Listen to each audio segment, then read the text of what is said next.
വളരെ എളുപ്പത്തിൽ ചെയ്യാൻ പറ്റുന്ന ഒരു ക്രാഫ്റ്റ് ഐറ്റമാണ് നമ്മൾ ചെയ്യുന്നത്. അതും കണ്ടില്ലേ, വേസ്റ്റാക്കി കളയുന്ന ഈ പ്ലാസ്റ്റിക് കവറിൽ നിന്നും മനോഹരമായിട്ടുള്ള ആമ്പൽ പൂവും അതുപോലെ തന്നെ ആമ്പലിൻ്റെ, അതായത് താമരയുടെ ഇലയുമാണ്. ആമ്പലിൻ്റെയും താമരയുടെയും ഇല ഏകദേശം സദൃശ്യമായിട്ടുള്ളത് തന്നെയാണ്.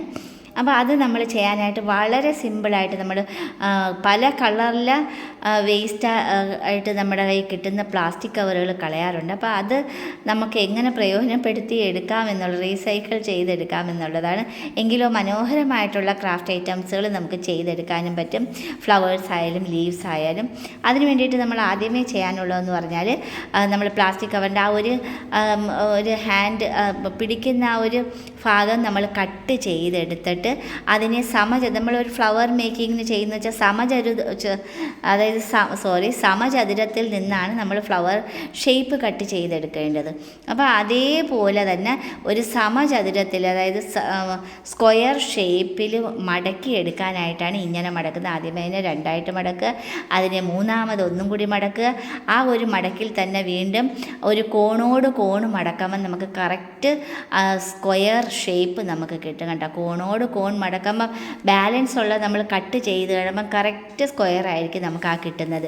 അപ്പോൾ ഇതുപോലെ കണ്ടില്ലേ, കോണോട് കോൺ മടക്കുമ്പോൾ ബാലൻസ് കണ്ടില്ലേ.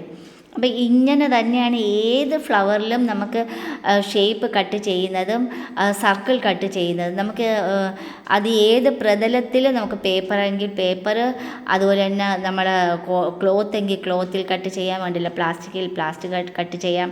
അതുപോലെ തന്നെ പിന്നെ നമ്മൾ ബൈൻഡ് ഷീറ്റുകളിൽ കട്ട് ചെയ്യാം, സാറ്റേൺ റിബണിൽ കട്ട് ചെയ്യാം. എല്ലാ ഫ്ലവറിൻ്റെയും ബേസിക് സ്ക്വയറാണ്. സ്ക്വയറിനെ 8 മടക്കിയാൽ കറക്റ്റ് നമുക്ക് ആ ഒരു ഫ്ലവറിൻ്റെ, അത് ഞാൻ കാണിച്ചിട്ടുണ്ട് മുൻപത്തെ വീഡിയോകളിൽ. ഇത് കണ്ടില്ലേ, റൗണ്ട് ഷേപ്പ് കട്ട് ചെയ്യാനായിട്ട് നമ്മൾ ആ സമചതുരം കട്ട് ചെയ്തിട്ട് അതിൻ്റെ കോൺ, രണ്ട് സൈഡിലെ കോൺ കട്ട് ചെയ്തപ്പം കറക്റ്റ് റൗണ്ട് ഷേപ്പാക്കി നമുക്ക് എടുക്കാൻ പറ്റും. ഇതിപ്പം ഒരെണ്ണമല്ല, നമ്മളിതിപ്പം ഒരു 4, 5, 6 ഫ്ലവറിനുള്ള കണ്ടില്ലേ, 6 ഫ്ലവറിനുള്ള പ്ലാസ്റ്റിക് നമ്മൾ ഒരൊറ്റ കട്ടിങ്ങിൽ നമുക്ക് കട്ട് ചെയ്തെടുക്കാൻ പറ്റി. ഇനി ആ ഒരു സൈഡിൽ എവിടെയാണോ കട്ട് ചെയ്യാത്ത ഭാഗം അവിടെ കട്ട് ചെയ്ത് അത് സെപ്പറേറ്റ് ചെയ്തെടുക്കുകയാണ് ചെയ്യുന്നത്. എന്ത് എളുപ്പത്തിൽ, വളരെ എളുപ്പത്തിൽ നമുക്ക് ചെയ്യാമെങ്കിലോ വളരെ മനോഹരമായിട്ടുള്ള ഫ്ലവേഴ്സുകൾ നമുക്ക് ഈ ഒരു പ്ലാസ്റ്റിക് കീസുകളിൽ നമ്മൾ ചെയ്തെടുക്കാൻ പറ്റും. വൈറ്റ് ഫ്ലവേഴ്സൊക്കെ ഇതിന് മുൻപേ ഞാൻ കാണിച്ചിട്ടുണ്ട്. അത് ചുരുട്ടിക്കൂട്ടി എടുക്കുമ്പോഴത്തേക്ക്, ചുരുട്ടിക്കൂട്ടി കെട്ടിയെടുക്കുമ്പം തന്നെ മനോഹരങ്ങളായിട്ടുള്ള ഫ്ലവേഴ്സുകളാണ് അതിൽ വിടർന്നു വരുന്നത്. ഇത് കൊണ്ടുവന്ന് നമ്മൾ എന്തെങ്കിലും ഐറ്റംസുകൾ വാങ്ങിച്ച് കവർ കൊണ്ടുപോയി കളയുന്നതിന് പകരം അതെടുത്ത് നമുക്ക് റീസൈക്കിൾ ചെയ്ത് നമ്മുടെ കബോർഡുകളിൽ, ഷോക്കേസുകളിലും നമുക്ക് കുട്ടികളെ കൊണ്ട് തന്നെ ചെയ്യിപ്പിച്ചെടുക്കാവുന്ന വളരെ സിമ്പിളായിട്ടുള്ള ഫ്ലവേഴ്സാണ്. ഇതുപോലെ റൗണ്ട് ചെയ്ത് അതിനെ ഓരോന്നിനെയും കട്ട് ചെയ്ത് സെപ്പറേറ്റ് ചെയ്തെടുക്കുകയാണ് ചെയ്യുന്നത്. ആ സെപ്പറേറ്റ് ചെയ്തെടുക്കുന്ന ഓരോ ഇതിപ്പം 5, 6 ഇതിനുള്ള ഒരു ലീവ്സിനുള്ള, താമരയുടെ ആ ഒരു ലീവ്സിനുള്ള ഇതായിക്കഴിഞ്ഞ് ഇനി ഓരോന്ന് കട്ട് ചെയ്ത് മാറ്റിയിട്ട് അത് ഓരോന്ന് നമ്മൾ B7000 എന്ന ഗം കൊണ്ട് ഒട്ടിച്ച് മാറ്റിയെടുക്കുകയാണ്. അപ്പോൾ ഒരു തിക്നെസ്സിന് വേണ്ടിയിട്ടാണ്. വേണമെങ്കിൽ നമുക്ക് 4 എണ്ണം വേണമെങ്കിൽ ചേർത്ത് ഒട്ടിച്ചെടുക്കാം. ഇത് കണ്ടില്ല, ഒരു ഷീറ്റ് എന്ന് പറയുമ്പോൾ വളരെ സ്മൂത്തായി പോകണം. കണ്ടില്ല, ഒരു ഷീറ്റ് വളരെ സ്മൂത്താണ്. നമ്മളത് മടക്കുമ്പോൾ നമുക്ക് മനസ്സിലാവും. വളരെ സ്മൂത്ത് തിക്നെസ്സിന് വേണ്ടിയിട്ട്.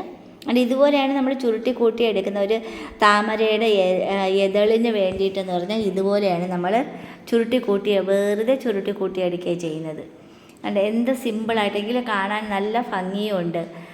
പ്ലാസ്റ്റിക് കവറെന്ന് നമ്മൾ പറയത്തതേ ഇല്ല. ഇനി ഒരെണ്ണം ത്തിൻ്റെ മുകളിൽ കൂടെ B7000 എന്ന ഗം കൊണ്ട്, ഈ ഒരു ഗം സൂപ്പർ അപ്പ് തന്നെ എല്ലാത്തിലും ഞാൻ പറയാറുണ്ട്. കാരണം അതിൻ്റേതായ ഒരു പ്രത്യേകത, നമുക്ക് മറ്റുള്ള ഒരു ഗമ്മുകളും വാങ്ങിക്കേണ്ട, ഈ ഒരൊറ്റ ഗം മാത്രം മതി നമുക്ക് ചെയ്യാൻ. മറ്റേതെന്ന് വെച്ചാൽ ഫെവി ബോണ്ടും അതുപോലെ തന്നെ ക്വിക്ക് ഫ്ലെക്സും ഒക്കെ വാങ്ങിക്കാറുണ്ട്. ക്വിക്ക് ഫ്ലെക്സ് ഒക്കെ എന്ന് വെച്ചാൽ നമുക്ക് ഈ തടി അല്ലെങ്കിൽ പ്ലാസ്റ്റിക്കുകൾ, കട്ടി പ്ലാസ്റ്റിക്കുകളെല്ലാം ഒട്ടിച്ചെടുക്കാൻ ക്വിക്ക് ഫ്ലെക്സ് ഏറ്റവും നല്ലതാണ്. ഫ്ലെക്സ് ക്വിക്ക് ഏറ്റവും ബെസ്റ്റാണ്. ഇനിയിപ്പോൾ ഒരെണ്ണം വെച്ച് വേറൊരെണ്ണത്തിൽ മടക്കി അതിൻ്റെ ഏറ്റവും സെൻറ്റർ ചുരുട്ടി കൂട്ടി നമ്മൾ ഗോൾഡൻ വയർ കമ്പിയിൽ കെട്ടി വരിഞ്ഞെടുക്കുകയാണ്. അങ്ങനെ 5 ഇതളുകൾ ഇവിടെ ആയിക്കഴിഞ്ഞിട്ടുണ്ട്. 5 ഇതളുകൾ ആയിക്കഴിഞ്ഞ് ഇനി ആ 5 ഇതളുകളും രണ്ടായിട്ട് മടക്കി അങ്ങനെ തന്നെ വെച്ചുകൊണ്ട് രണ്ടായിട്ട് മടക്കി നമ്മളൊരു ഷേപ്പ് ആക്കി എടുത്തു കഴിഞ്ഞ് കട്ട് ചെയ്ത് ഷേപ്പ് ആക്കിയതാണിത്. വെറുതെ റൗണ്ട് ഷേപ്പ് എടുത്ത് സെൻറ്ററിൽ ഒരു കട്ട് ചെയ്തിട്ടുണ്ട്. ഇനി മാസ്ക് യൂസ് ചെയ്യുന്നതെന്ന് വെച്ചാൽ നമ്മളത് ലൈറ്റർ യൂസ് ചെയ്യുമ്പോൾ ആ ഒരു സ്മെല്ല് അടിക്കാൻ സാധ്യതയുണ്ട്. കാരണം പ്ലാസ്റ്റിക് ഉരുകുന്ന സ്മെല്ലാണ്. നമ്മളെ ഹെൽത്തിന് അത്ര നല്ലതല്ല അത് എഫക്റ്റ് ചെയ്യും. അതുകൊണ്ട് മാസ്ക് യൂസ് ചെയ്തിട്ട് വേണം കുട്ടികൾ ഇത് ചെയ്യരുത്. കാരണം ഇത് പെട്ടെന്ന് ഉരുകി പോകണതാണ്. നമ്മളൊരു മീഡിയം റേഞ്ചിൽ വെച്ച് വേണം അത് ഒന്ന് ഉരുക്കിയെന്ന് വെച്ചാൽ ചെറുതായിട്ടൊന്ന് ഓടിച്ചെടുത്താൽ മതി. പെട്ടെന്ന് ആ ഒരു സൈഡ് പോർഷൻ കംപ്ലീറ്റ് പെട്ടെന്ന് ഉരുകി അങ്ങ് പിടിച്ചോളും. ആ ഉരുകി പിടിക്കുമ്പോഴത്തേക്ക് തന്നെ ഒരു റിയാലിറ്റി ആയിട്ടൊരു അതേ സെയിം എഫെക്ഷൻ തന്നെ നമുക്ക് തോന്നും. ആ ലീവ്സിൻ്റെ അതേ അതിൻ്റെ മുകളിലും കുറച്ചൊന്ന് ചൂട് പെട്ടെന്ന് ഓടിച്ചെടുക്കുകയാണെങ്കിൽ അത് നല്ല ഫ്ലാറ്റായിട്ടൊന്ന് ചുരുങ്ങിയെങ്കിലും അത് ഒരു ഒറിജിനാലിറ്റി ആയിട്ട് കാണപ്പെടും. കണ്ടില്ലേ? വളരെ സ്പീഡിന് വേണം ആ ഒരു ചെയ്തെടുക്കാൻ. നമ്മൾ നമ്മുടെ ആ ഒരു സാറ്റേൺ റിബണിനെയും കഴിയും സ്പീഡ് വേണം. കാരണം ഇത് പ്ലാസ്റ്റിക്കാണ്. ഒരബദ്ധം പറ്റിയിരുന്നു. ഇത് ഞാൻ ചെയ്തുകൊണ്ടിരുന്നപ്പം ഒരു ഭാഗം കൊണ്ട് പെട്ടെന്നത് ജ്വലിച്ചങ്ങ് വന്ന് കത്തി അങ്ങ് വന്ന് പിന്നെ അത് ഞാൻ അണയ്ക്കേണ്ടി വന്ന്. അതുകൊണ്ട് കുട്ടികൾ ഒട്ടും തന്നെ ഇത് ചെയ്യാതിരിക്കുന്നതായിരിക്കും ബെറ്റർ. സ്പീഡിനൊന്നങ്ങ് ചെയ്തു പോയാൽ മതി. പെട്ടെന്ന് അത് ആയിക്കൊള്ളും. ആ ഒരു ചൂട് അല്ലെങ്കിൽ മെഴുകുതിരി കത്തിച്ച് വെച്ചിട്ട് ചെയ്താലും മതി.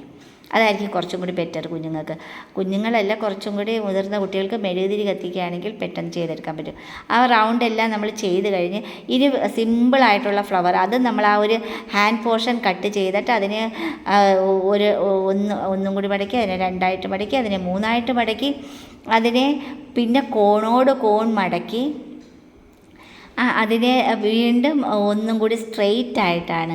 അതായത് ഒരു ഇതളിൻ്റെ ഷേപ്പ് കട്ട് ചെയ്തെടുക്കാൻ നമുക്ക് ഇങ്ങനെ മടക്കിയാൽ മതി. കോണോട് കോൺ മടക്കേണ്ട, നീളത്തിൽ തന്നെ വീണ്ടും മടക്കിയിട്ട് നമ്മളൊരു ഇതളിൻ്റെ ഷേപ്പ്, അതായത് ഒരു മുട്ടിൻ്റെ ഷേപ്പ്, ഒരു ഗോപി പൊട്ടിൻ്റെ ഷേപ്പ്, അതുപോലെയാണ് നമ്മൾ ഓരോ ഇതളും. ഇതിപ്പം നമ്മൾ ആമ്പൽ പൂവിൻ്റെ ചെയ്യാൻ വേണ്ടിയിട്ടാണ് ഈ ഒരു പിങ്ക് കളറിൽ ഞാൻ വൈറ്റും എടുത്ത് വെച്ചിരുന്നു. അപ്പം രാത്രി സമയങ്ങളിലായിരിക്കും ഞാൻ ചെയ്യുന്നത്. അപ്പോൾ ഒത്തിരി സമയം എടുക്കുന്നതുകൊണ്ട് ഞാൻ വൈറ്റ് കളർ അങ്ങ് മാറ്റി വെച്ച് ഇനി അതിൻ്റെ സെൻറ്ററിൽ വെക്കാനായിട്ട് കണ്ടില്ലേ, ഇത് യെല്ലോ പേപ്പറാണ്. അതിനെ നമ്മൾ ഫോൾഡ് ചെയ്ത് സ്ട്രെയിറ്റ് ആയിട്ട് കുറച്ച് കട്ട് ചെയ്ത് മാറ്റി അത് കമ്പി എടുത്ത് ആ ഒരു കമ്പിയിൽ കണ്ടില്ലേ ചുറ്റി പഞ്ഞി വെച്ച് ചുറ്റിയിട്ടാണ് അത് സെൻറ്ററിൽ ഒട്ടിച്ച് വെച്ചിരിക്കുന്നത്. എന്നിട്ട് ആ ഒരു അതെല്ലാം കംപ്ലീറ്റ് ഓരോന്നായിട്ട് ഒട്ടിച്ചെടുത്ത മനോഹരമായിട്ടുള്ള ഫ്ലവറും ലീവ്സും ശേഷം ഇതെല്ലാം കൂടി ഒരു പോട്ടിൽ അറേഞ്ച് ചെയ്ത് വെച്ചിരിക്കുകയാണ്.